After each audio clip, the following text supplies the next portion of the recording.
This break is brought to you by Netflix. For a free 30-day trial, head over to netflix.com/GameBreakerTV. Now, Blizzard's Bashiok posted today that patch 5.2, the latest patch to World of Warcraft Mists of Pandaria, is due to launch and the last week of February. Now, this has come as a bit of a surprise to everybody. We were all kind of expecting the patch to be coming March, April time. Definitely not this early. So if this has caught you out like it's caught us out, what should you be doing to prepare? Now, we're looking now at some of Josh Allen, aka Law of Tankspot fame's footage of the new raid, and that is the first thing we're going to be starting talking about today. In order to get into the raid finder version of the Throne of Thunder raid, you are going to have to get your characters to at least item level 480. Chances are you've probably done this already for your raiding mains. 480 is a pretty low item level for a regular raider, but just in case, and of course also for your alts, this is the number you want to be shooting for.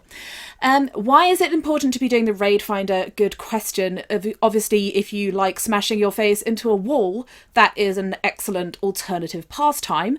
But this is not only where your gear drops, it's also one of the places where you can earn reputation with the patch 5.2 factions for both Horde and Alliance, and that is the reputation you need to get access to the Valor gear.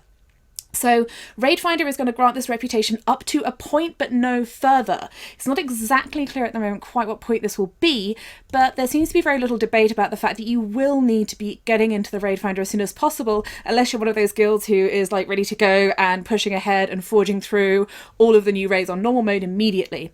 As a pointer, for a lot of the normal mode bosses that Josh Allen, aka Law from Tankspot, and I were testing on the PTR, our gear was normally scaled to between 506 and 516. So do have a look at that and consider your item levels for normal mode raiding.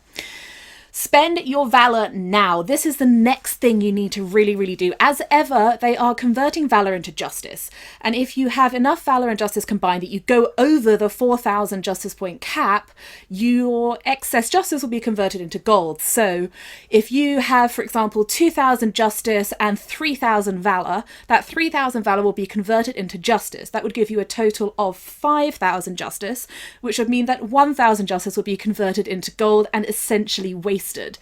It's important to note that Valor gear is not being downgraded so it's purchased with Justice points. It's still purchasable with Valor, but it is discounted by 50%. Nonetheless, having said that it's discounted, it's still locked behind reputation. So have a really good think about what you want to spend your Valor on, because obviously you're going to lose the points when the patch happens. The gear is going to be discounted, still locked behind reputation. Do you want to spend more Valor now? Or do you want to upgrade? And if you want to upgrade, you definitely need to do that before the patch. The upgrade vendor is being removed from the game in patch 5.2. Maybe he'll be back in patch 5.3, maybe he won't. So use it or lose it, guys. If you're looking at what to upgrade, Weapons Roar is a good choice. And failing that, do have a look in the new raid where your upgrades are likely to come. So if you are, for example, and I don't know where the drops are at the moment, so don't quote me on this as being completely accurate, but if you are a restoration shaman like I am, for example, you can check it out on Wowhead or similar, see which bosses drop upgrades for you. So if your chest doesn't come until one of the last bosses in the raid, then it's probably a good idea to upgrade your chest now, because that chest is going to have to last you a little while. Obviously, you can also buy things with Valor, but just bear that in mind. Do have a look at the raid drops if you can, and just consider that when you're looking at your upgrades. Fourth thing on the list, do not spend your lesser charms on elder charms right now unless you're really planning to smash it through the old raids. With patch 5.2, lesser charms of fortune will convert into Mogu runes of fate. These are the new version of the elder charms. Elder Charms are for patch 5.0 raids, so Heart of Fear, Mogasham Vaults, Terrace of Endless Springs, just the one, and Mogu Runes of Fate will be used for the new raid. They cost exactly the same as Elder Charms, but you should probably save up your lesser charms, and unless you're one of those people who's got thousands upon thousands of them, in which case I'm a little bit jealous. But if you want to use these charms in the raid finder, which you should be doing, then you should probably start saving right now.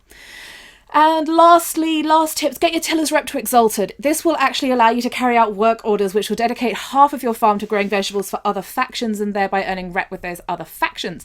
The tillers are your friends for real now. You'll also be able to buy the farm. You don't actually need Exalted rep to do that. And lastly, don't carry on leveling blacksmithing. Sounds like a bit of an odd tip, I know, but there's a blacksmithing catch-up mechanism coming into place with patch 5.2, probably because of the fact that they're introducing these new blacksmithing things. So that's our list of things to do. There are obviously other things you can be getting along with. So what are you doing in order to prepare yourself for patch 5.2? Me personally, I'm continuing not doing dailies. Although I will admit that I have actually planted some scallions and been to visit the tillers. So all change for me, not really. But guys, I hope that's been useful for you, and do let us know what you're doing in preparation for patch 5.2, and as ever, keep it locked and dialed to Gamebreaker TV for all your gaming needs.